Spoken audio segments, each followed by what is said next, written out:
పసుపు తాడు ఒకటే మహాభాగ్యమై బ్రతుకుతుంది పడతి పతే లోకమై.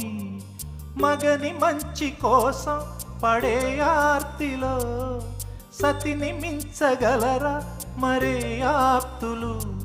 ఏ పూజ చేసినా ఏ నోము నోచినా ఏ స్వార్థము లేని త్యాగం భార్యగా రూపమే పొందగా.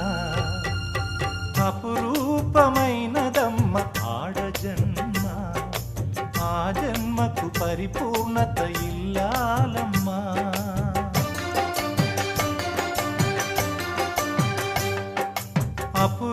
అపురూపమైనదమ్మ ఆడజన్మ, ఆ జన్మకు పరిపూర్ణత